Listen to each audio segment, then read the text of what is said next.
The first shot missed her by an inch, felt the heat of it whistle past her ear. The second one shattered the rock right beside her head. Stone and dust sprayed across her cheek, mixing with the blood already there. Naomi Callahan didn't look back. She couldn't. Her lungs felt like they were on fire. Her legs were screaming, and the satchel slung across her shoulder thudded against her ribs like a second frantic heartbeat. The leather was hot and soaked through. Some of it was sweat. Some of it was blood. The desert wind howled at her back, sharp and mean, pushing her forward. She was running across the high mesa, all brittle scrub and red dirt. The sun was dipping low, stretching the shadows long and thin, and the riders, those damn riders, were getting closer. She stumbled over a root, her boots catching, and nearly lost the bag. Her knees hit the ground hard. Dust flew up, filling her mouth with the taste of iron and grit. For just a second, she thought about letting go, just letting the dust take her, letting them catch up and finish it. But then she saw it. A cabin, low and squat, weathered into the red earth like it had grown there. A windmill creaked beside it, slow and tired. A horse corral stood empty but intact, and smoke. A thin, controlled ribbon of smoke rose from the chimney. Someone was home. Naomi staggered back to her feet. Her legs trembled like twigs in a storm. The pain in her side flared with every single step. They'd shot her 2 miles back, a graze just below the collarbone. The blood had soaked the front of her white shirt, turning it the color of rust. She reached the edge of the yard just as the cabin door creaked open. A tall man stepped onto the porch. He had a rifle in his hand, and his eyes were squinted against the wind. He wore an old hat pulled down low, and his face looked like it was carved from old oak. Weathered, quiet, and not at all surprised to see death riding up his lane. He didn't speak. He just looked at her. Naomi froze, her chest heaving. Her hand tightened on the satchel like it held the last piece of her soul. "I don't know you," she rasped, the words tearing at her throat. "And I don't know where the hell I am." The man's voice cut through the wind like a knife through dry leather. "Get inside, girl, or die under this sky." Something in his tone made her move. It wasn't trust. It was instinct. She half collapsed up the steps, and the man, Silas Vaughn, though she didn't know his name yet, stepped aside just enough to let her pass. Behind her, the wind carried the faint sound of hoofbeats. Not close, but not far, either. The inside of the cabin was simple. One room, a stove, a rough-hewn table, a cot in the corner. This was a place stripped down to nothing but survival. Naomi dropped the satchel on the floor like it was on fire. She collapsed against the wall, cradling her shoulder, the pain finally washing over her in a dizzying wave. Silas bolted the heavy door and moved to the window, peering through a crack in the shutter. "Who's chasing you?" he asked, his voice low. Naomi looked up. Her face was pale under all the dirt, her eyes wide and green like new sage. Her lips parted, but the words got caught. "They killed my father," she finally said. "They killed everyone in Broken Mesa." Silas's brow furrowed. He turned to face her, his expression unreadable. "Broken Mesa's 2 days south." Naomi nodded slowly. "They burned it, at dawn, set fire to the church while the whole town was inside." Silas didn't answer. He just walked to the stove, poured water into a tin cup, and handed it to her.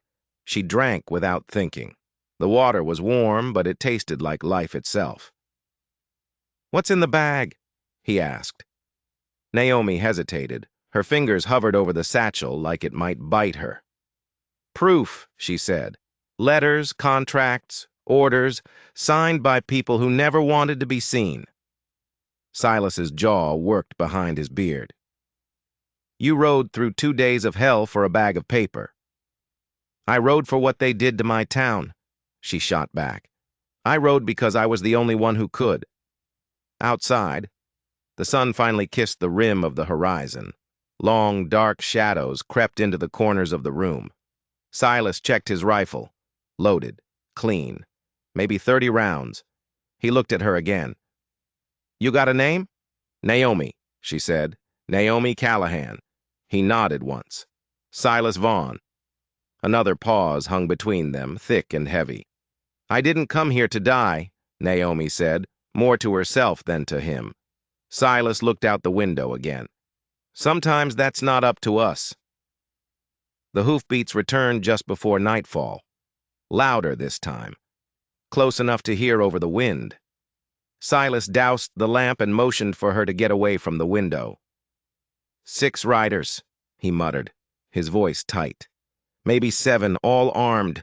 They've been riding hard. Naomi's fingers curled around the satchel again. Her voice was flat, empty. They work for the railroad, Dusk Pacific. You won't find them on any payroll, but they're paid well to make things disappear. At the name, Silas stiffened. A flicker of something crossed his face. Recognition or something else? He knew that name, and not in a good way. She kept talking, her voice barely a whisper. They wanted to lay track through Broken Mesa. The town council voted no, so they sent men to erase the vote and the voters. The last light of day flickered and died, plunging the world outside into darkness. Naomi closed her eyes. I don't know if you believe in justice, Mr. Vaughn, she said, but I came here carrying what's left of it. Silas didn't answer right away. He just watched the horizon, where the first torchlight appeared in the distance, a wicked orange eye in the dark. He gripped his rifle a little tighter. He turned back to her, his face a mask of stone in the gloom. You're wrong about one thing, girl, he said, his voice a low growl. You didn't come here to die. He took a step closer, his eyes boring into hers. You came here to start a war. The satchel sat on the table between them like a coiled rattlesnake. The oil lamp flickered, casting their shadows long and twisted against the cabin walls. Outside, the wind whispered of the men who waited in the dark. Naomi's fingers trembled as she finally opened the bag. Not with fear, with rage. A rage so deep, it felt cold. She pulled out the first stack of documents and spread them across the rough wood. Stamped letters, ledgers, contracts bearing the golden crest of the Dusk Pacific Railroad, and on the most important ones, the red wax seal of Governor Leland Crane. Silas leaned in, his face grim, reading in silence. Land acquisition orders. Eviction notices that had never seen the inside of a courtroom. Secret approvals for land clearance actions. Memos referencing the strategic elimination of resistance. And at the bottom of the pile, a ledger. It tracked payments to freelance enforcers. Blood money. Names were listed next to each entry. Clayton Dusk's name was there, clear as day. Below him were others. One entry was circled in red ink. It read, Broken Mesa cleared. All objectives met. No remaining opposition. Naomi watched Silas's jaw tighten.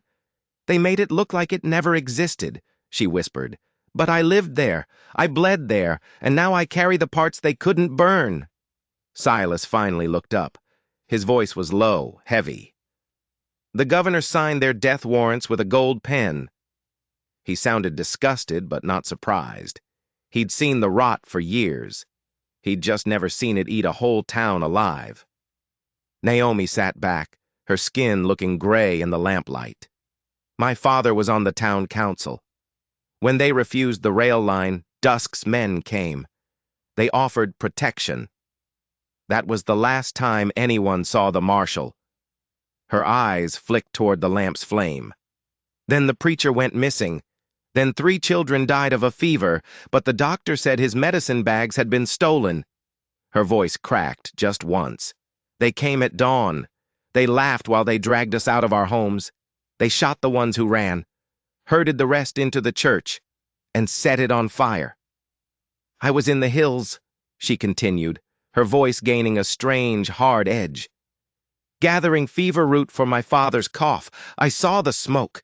I thought they were just burning trash. I never imagined they were burning people. Silas pushed back from the table. He started pacing, the floorboards groaning under his boots. "These men," he muttered. "They kill whole towns. How did you get away with these papers?" Naomi tapped the satchel. "After the fire, I ran. Made it to the old freight station they'd shut down. I found a locked trunk in the foreman's office. These were inside. Meant to be burned, I figure. But someone hid them." "Someone with a conscience," Silas murmured. She nodded. "Or someone who got scared halfway through the job." He stopped pacing and stared at her. "What's your plan now?" "I ride to Denver," she said, her voice firm. "There's a journalist there, Thomas Mackenzie. He's been digging into the railroad's land deals. He's the only one left who might listen." Silas let out a slow breath. "That's 8 days of hard riding, through outlaw country, with those men outside knowing every trail." "I know," she said. Her voice went cold. "Then I die trying." Silas turned back to the window, staring out into the blackness. He caught his own reflection in the glass. He looked older, heavier. He poured her another cup of water. As she drank, he asked a question that seemed to come from nowhere. "This foreman, the one who hid the papers, did you know him?" Naomi frowned. "No, I never saw him. The office was empty." Silas didn't move. His back was still to her. "His name was Jacob Miller. He was my brother." The cup nearly slipped from Naomi's hands. The air in the cabin suddenly felt thick, heavy, impossible to breathe. Silas finally turned around, and the look on his face was one she would never forget. It was grief, carved into the lines around his eyes. "He wrote to me a month ago," Silas said, his voice rough with emotion. "Said he was in over his head. Said Dusk Pacific wasn't building a railroad, they were building an empire on bones. He was scared. I told him to run." He shook his head, a slow, agonizing movement. "I guess he decided to fight instead." The silence that followed was deafening. The men outside weren't just hunting her. They were hunting the last piece of Silas's family. The proof in that bag wasn't just about her town. It was about his brother's last stand. "You're not just a man in a cabin," Naomi whispered, understanding dawning in her eyes. "No," Silas said, his voice like gravel. "I'm the reason they're so good at finding every trail. I used to be their chief surveyor. I mapped this whole damn territory for them, before I knew what they were really building." Outside, a horse snorted. Torches flickered, closer now. They were done waiting. The first bullet hit the porch post just after sunrise. Splinters of wood exploded across the room. Silas yanked Naomi to the floor, his coffee cup shattering against the hearth. A second shot tore through the top of the doorframe. Then silence. A thick, buzzing silence, like the whole desert was holding its breath. They were surrounded. Naomi crawled toward the window, her heart hammering against her ribs. Through a crack in the shutters, she saw them. 7 men, rifles aimed at the house. One rider sat in the center, his long black duster fluttering in the wind like a funeral flag. She knew that coat. The man in the center tilted his head back and shouted, his voice smooth and clear. "You give us the girl and the bag, and I might let you keep your heartbeat, Vaughn." Silas didn't flinch. He knelt by the front window, his own rifle cocked. Naomi whispered, her voice tight with hate. "That's him. That's Clayton Dusk." Silas's jaw tightened. He knew the name. He knew the man. "He's the one who gave the orders in Broken Mesa," Naomi said, her voice shaking with rage. "My father begged him to spare the children. Dusk shot him in the chest and laughed." Another shot hit the porch. They were testing the walls now. Dusk's voice came again, calm as a preacher on Sunday. "You've got 1 minute, old man. Send her out, and I'll let you die quiet. Keep her, and you'll burn, just like your brother did." The words hit Silas like a physical blow. His brother hadn't just died. He'd been murdered, burned alive in that freight station. This wasn't just about justice anymore. This was vengeance. Silas turned to the fireplace. He pulled an old Colt .45 from the nails above it and held it out to Naomi. "Ever shot one of these?" Naomi took the gun, her hands steady now. The rage had burned away the fear. "My father taught me," she said. "He said if I was going to live out here, I better learn how to take a life before something takes mine." "That part comes fast," Silas said grimly. A bullet smashed through the front window. Silas returned fire, his shot clean and true, kicking up dirt right next to one of Dusk's men. It bought them a few seconds. Naomi peeked through the back shutters. "They've boxed us in." "Figured," Silas said. Naomi's gaze went back to Dusk. The morning sun glinted off the silver conchos on his coat. One of them, on his chest, was dented, familiar. Her breath caught in her throat. "Wait," she said. Silas paused, halfway through reloading. "That concho," she pointed. "See the little cross etched in the center?" He squinted, then nodded. "My father made that," Naomi's voice cracked. "He was a silversmith. Dusk came into his shop months ago, wanted some conchos repaired. Dad marked every piece he worked on with a small cross.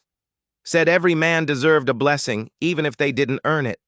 Silas stared at her, the bitter realization dawning on his face. "The man who ordered your father's murder was wearing your father's own handiwork when he did it."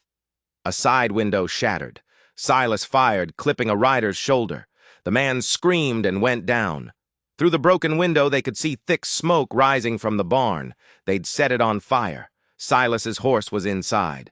"No place left to run, folks!" Dusk's voice rang out. "We'll burn you out, same as Broken Mesa."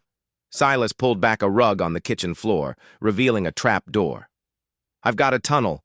Goes past the barn, down to an old mining shaft. Comes out near the creek." Naomi's breath caught. He could escape.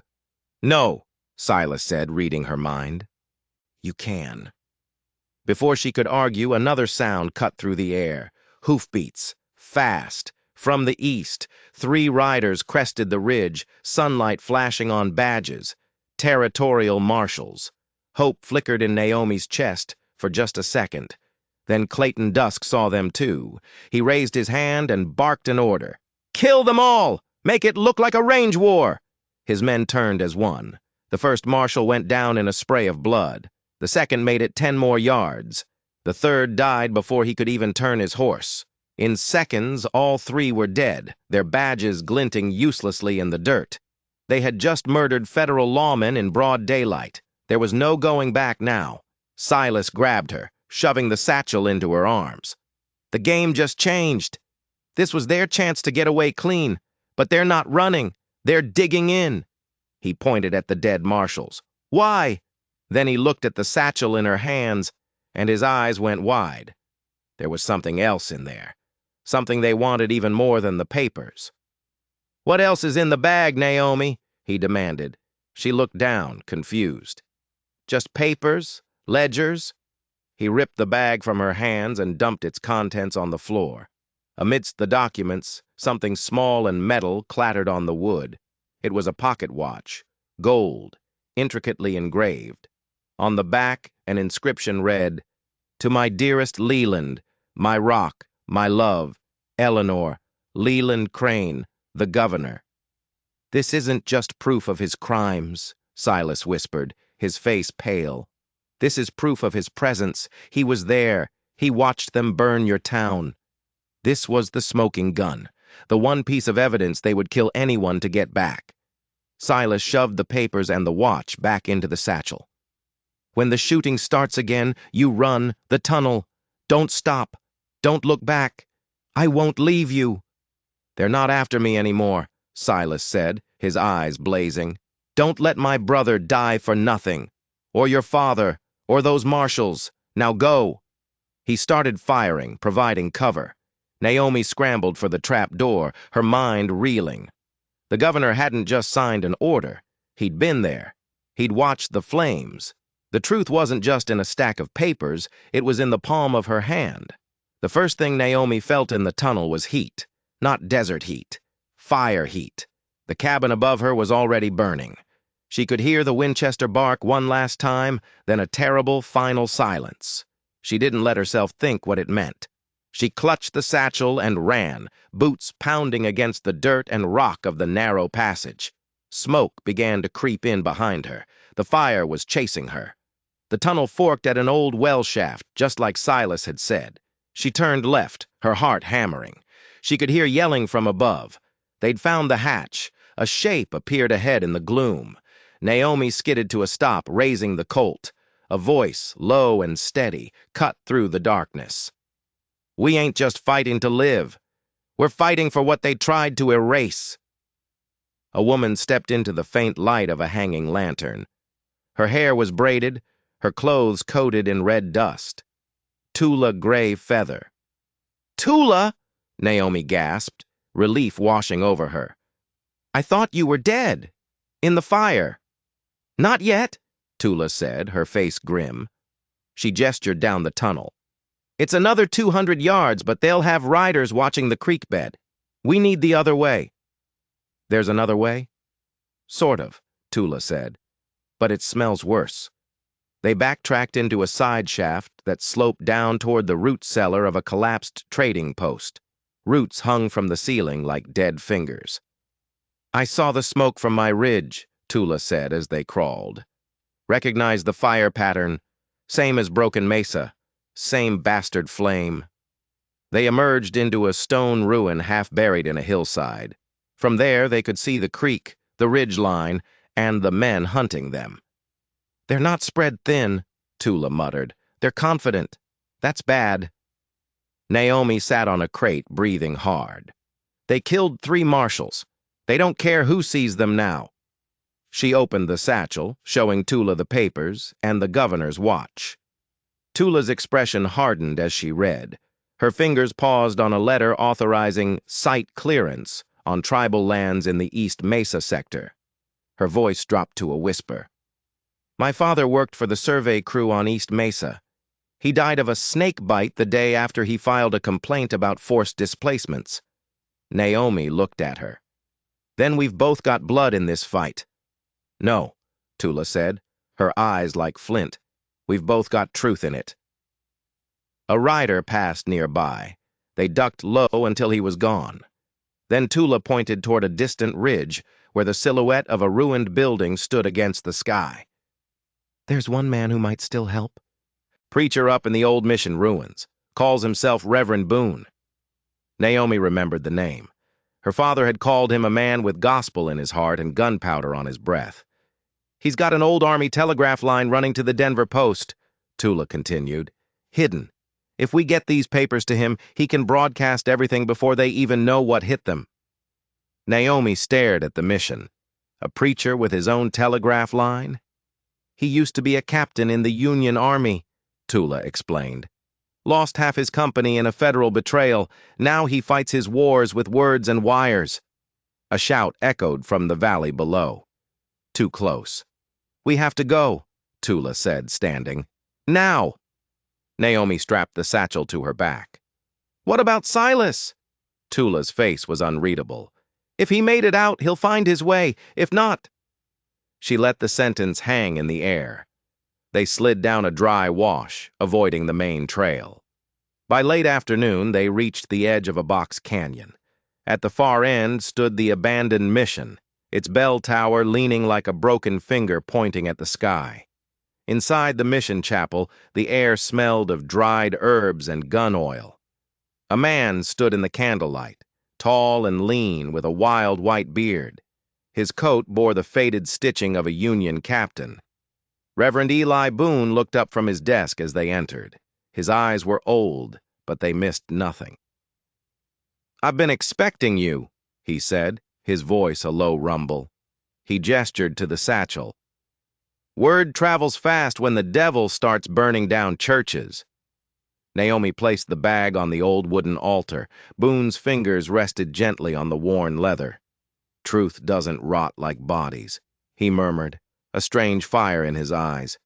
"It just waits to be dug up." He didn't even look at the papers at first. Instead, he looked at Naomi's wounded shoulder, then at Tula's grim face. "The men chasing you," he said, They're led by Clayton Dusk. But who pays him? Governor Crane, Naomi said. It's all in there. His signature, his seal, even his personal watch. He was at the fire. Boone's expression didn't change, but a muscle in his jaw twitched. Leland Crane. I knew him during the war. He was a quartermaster, a man who'd sell rope to his own hangman if the price was right. He finally opened the satchel, pulling out the documents. He flipped through them, his lips tightening. He motioned for them to follow him into a back room, then down a short flight of stairs into the catacombs beneath the mission. The corridor opened into a narrow room filled with old war gear and a rusted military telegraph station. Boone knelt beside it and began attaching wires. I kept this line alive, he said, his fingers moving with practiced skill. Refitted it to reach the Denver Post relay station, one way only. They don't know it exists, but they monitor anything that pings their system with the right code. How do you know the code? Naomi asked. Boone grunted. Girl, I was court-martialed for leaking supply thefts to Washington. I wrote half the damn codes. Naomi handed him the most damning documents first. The governor's letters, the payment logs. Boone began typing. The keys clacked like rattling bones. As he worked, he pointed to a shelf behind him. Dozens of folders sat there, each marked with names and dates. Ghost Ridge, Red Hollow, Harper's Run. Every time someone comes to me with a story too dangerous to tell, I keep a record. He picked one up. Inside were signed statements, maps with X's drawn over towns that no longer existed. Broken Mesa wasn't the start, Boone said, his eyes hard. It won't be the end unless we do something more than just survive. Then send everything, Naomi said. All of it. Just then, Tula came in from the ridge, her rifle held low. We've got movement. A dozen riders, maybe more. Not close yet, but they're coming. Boone's hands moved faster on the telegraph keys. I can get the rest out in 20 minutes, maybe 30 if the storm moving in cuts the signal. Thunder rumbled in the distance. Then we hold them off until it's done, Naomi said, reaching for her revolver. Outside, the rain began to fall, hard, angry drops that slapped against the stone. A flash of lightning lit the ridgeline, revealing 3 scouts creeping low. Naomi fired once. One of the men dropped. Don't waste bullets, Boone said calmly, not even looking up. They're just drawing your fire. The real fight is still coming. Tula fired, her shot striking the rocks inches from a second scout, forcing him back. Suddenly, the clacking of the telegraph stopped. A wire on the machine sparked, then went dead. What is it? Naomi asked, her stomach twisting into a knot. Boone stared at the machine, his face ashen. It's not the storm. They cut the line, but that's impossible. No one knows it's here. Someone does, Tula said, her eyes narrowed. She was looking at the shelf of folders. One of them was missing its label. It was newer than the others. She pulled it down and opened it. Inside, there was no affidavit, no map, just a single piece of paper. It was a receipt for a large payment made out to a Thomas Mackenzie of the Denver Post, dated 1 week ago. Naomi felt the blood drain from her face. Mackenzie, the journalist, her last hope. He wasn't a savior. He was on their payroll. He'd sold Boone out. The whole plan was a trap. They hadn't been chasing her to Denver. They had been herding her, straight to the slaughter. He played us all, Boone whispered, the realization hitting him like a physical blow. Outside, a voice rang out, amplified by the canyon walls. It was Clayton Dusk. Reverend, we know you're in there, and we know you have something that belongs to the governor. Send out the girl, and we'll let you pray for your soul before we send you to meet your maker. The betrayal was a cold knife in Naomi's gut. Mackenzie was a traitor. The telegraph was a trap. They were cornered. Boone didn't waste time on despair. His face, which had been pale with shock, hardened into a mask of grim resolve. He looked less like a preacher and more like the captain he used to be. "They cut the main line," he said, his voice a low growl. "But they don't know about the backup." He moved to the far wall of the catacomb and pulled away a loose stone, revealing a smaller, more primitive telegraph key, wired into a secondary line that ran deep into the mountain. "It's slower," Boone said, his fingers already flying across the key, "and the signal is weaker. But it doesn't go to the Denver Post. It goes directly to the federal marshal's office at Fort Logan." He was sending the truth to the one place Mackenzie couldn't control. "That buys you time," he said, not looking at them. But not much. Tula was already at the narrow catacomb window, peering out. "They're setting up on the ridge, getting ready to lay siege." "Then we don't let them," Boone said. He turned to a large, dusty crate in the corner of the room. He pried it open with a crowbar. Inside, packed in straw, were sticks of old Union Army dynamite. His eyes met Naomi's. "I told you I fight my wars with words and wires.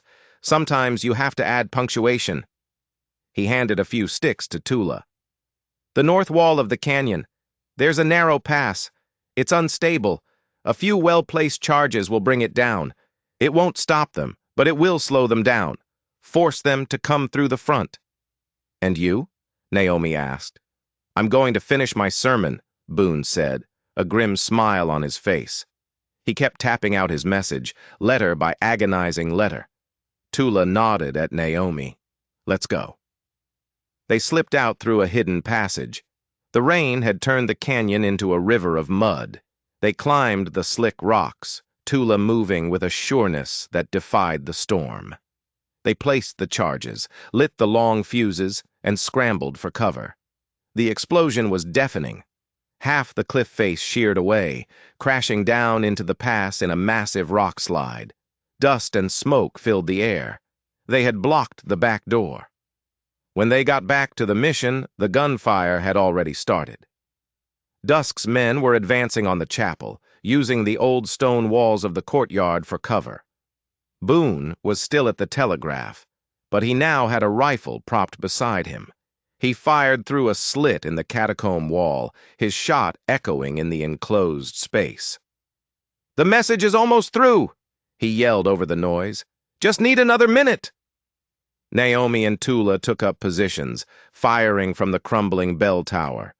They were outnumbered, outgunned, but they fought with the fury of the desperate. A bullet ricocheted off the bell above Naomi's head, the sound making her ears ring. Another tore through Tula's sleeve. They were being pinned down. Suddenly, a massive explosion rocked the front gate of the mission. Dusk's men had used their own dynamite. The heavy wooden doors blew inwards, and the courtyard was swarmed with riders. They were out of time. "It's sent," Boone's voice echoed from below. "The whole truth. It's all sent. Now get out of here." He pointed to a grate in the floor of the bell tower. "An old aqueduct. It runs under the canyon and comes out a mile north. It's your only way." "We're not leaving you!" Naomi shouted. "This was always my last stand," Boone yelled back. Gunfire erupted from the chapel below. Dusk's men were inside. "They came to bury the truth in my mission. I'm just going to make sure they get a permanent plot." Tula grabbed Naomi's arm. "He's made his choice. We have to honor it." They pried open the grate and dropped into the narrow, dark waterway below. As they ran, the ground above them shook with a series of massive rolling explosions. Reverend Eli Boone had used the rest of his dynamite.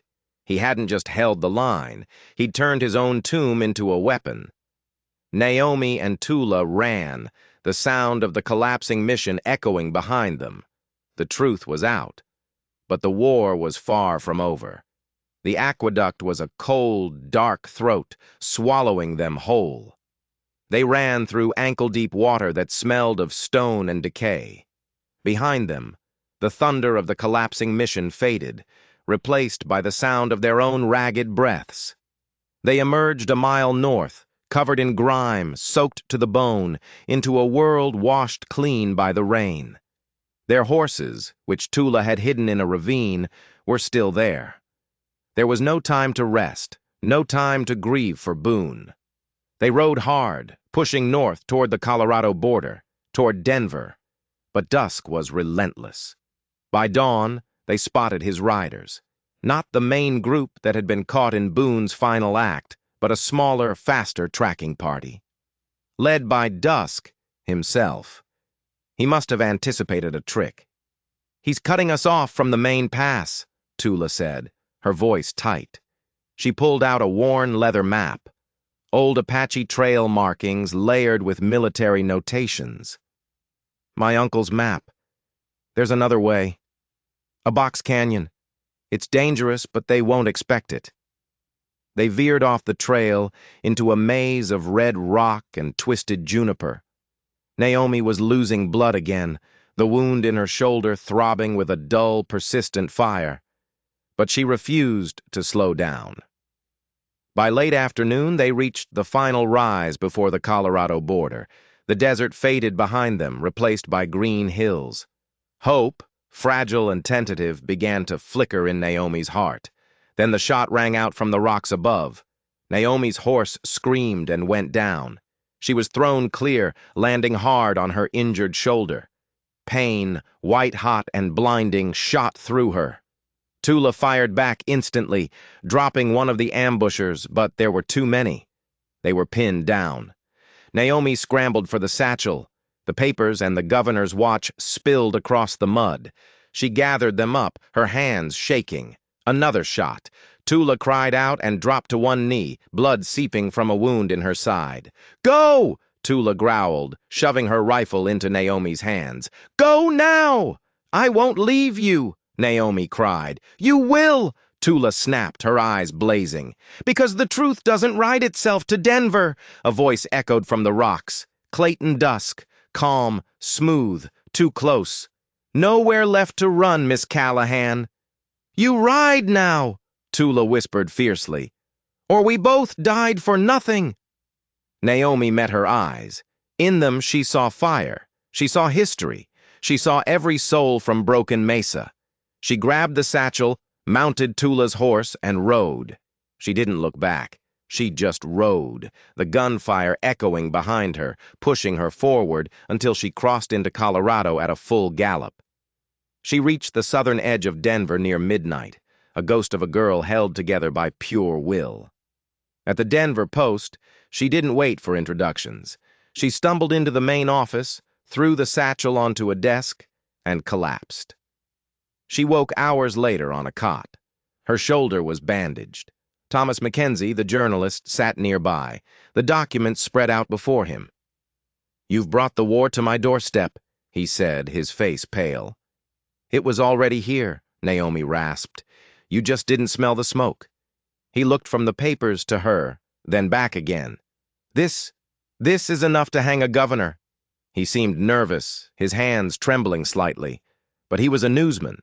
This was the story of a lifetime. "I'll print it. Front page, by dawn." But as he spoke, Naomi saw the door behind him swing open. Two men in city suits stepped in. They had badges, but they didn't move like lawmen. Their hands hovered near their holsters. "We're here for Miss Callahan," the taller one said, his voice flat. Mackenzie stood up, trying to shield her. "On what grounds?" "Interfering with territorial operations," the man said smoothly. It was happening again. They were going to silence her, right here, in the heart of the city. But then another voice cut through the tension. A voice from the stairwell. Low, rough, and impossibly familiar. "Your boys forgot their manners, Mackenzie." Every head turned. Leaning against the doorway, blood-stained but alive, holding a battered Winchester, was Silas Vaughn. "Took a few bullets to slow me down," Silas growled, nodding at Naomi. "But it's not the first time." Before the two enforcers could even draw, Silas fired. The shot splintered the door frame between their heads. "Next one goes in someone's gut," he said. The men backed away and fled. "How?" Naomi whispered, tears welling in her eyes. "Boone had more than one tunnel," Silas said. "Found a rail crew heading north. Lied and begged my way to Denver." He looked her over. "You held the line." I had help, she said quietly, her voice cracking as she thought of Tula and Boone. Just then, Mackenzie, who had been frozen in shock, suddenly slammed a drawer shut. He looked from Silas to Naomi, his face a mask of terror. "You have to go," he stammered. "Both of you. Take the papers. Just get out of here." "What are you talking about?" Silas demanded. "We're going to print the story." "No, you don't understand." Mackenzie's voice was high-pitched with panic. He pointed a shaking finger at the satchel. "He knows. Dusk knows the papers are here. He's not sending enforcers anymore. He's coming himself, and he's bringing the city marshal. They're going to burn this place to the ground, with all of us in it." The presses in the basement of the Denver Post began to roll at 4:43 a.m. It wasn't Mackenzie who gave the order.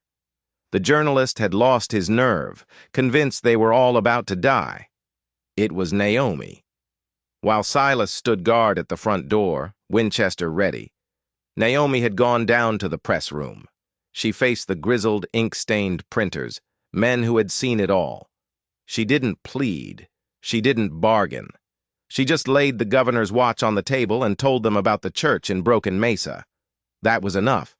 The front page was simple, brutal, and undeniable. Massacre at Broken Mesa. Governor Crane and Dusk Pacific Railroad implicated in killings. Underneath, a scanned image of one of the signed orders. By sunrise, newsboys were carrying the papers to every corner of the city. By noon, the telegraph wires, the real ones, were humming, carrying the story to the entire nation.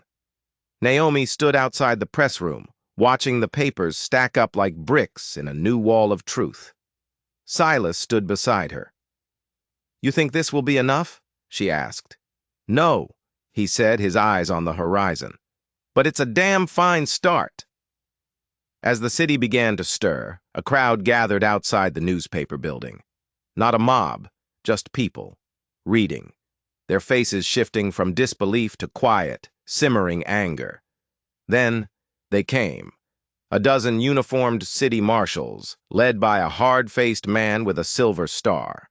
And riding calmly beside him, as if he were leading a parade, was Clayton Dusk.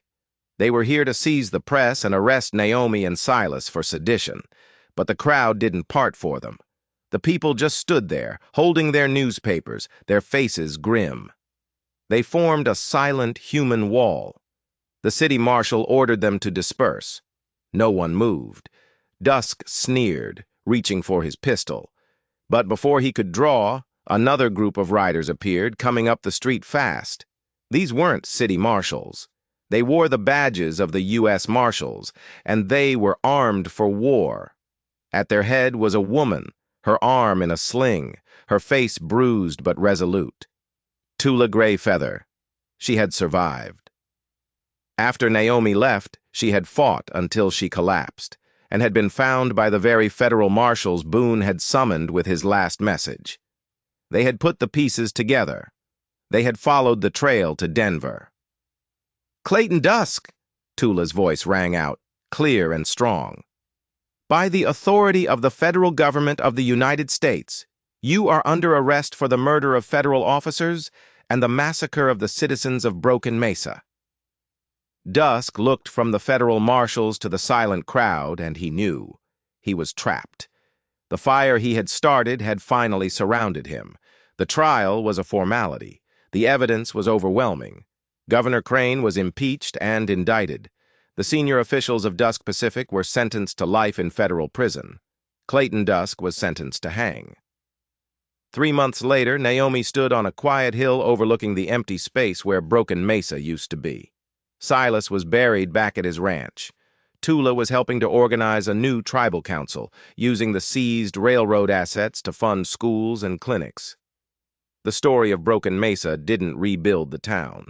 It didn't bring back the dead. But it started something. Naomi still carried the satchel, its leather worn smooth by her hand. She rode, not away from the world, but toward it. Toward the next place where a voice had been silenced, where a truth was waiting to be dug up. Because she had learned that fire can be used to destroy, but it can also be used to light the way. And some truths, once lit, can never be extinguished. If you enjoyed this story, don't forget to like and subscribe, and let me know in the comments what you think justice really is.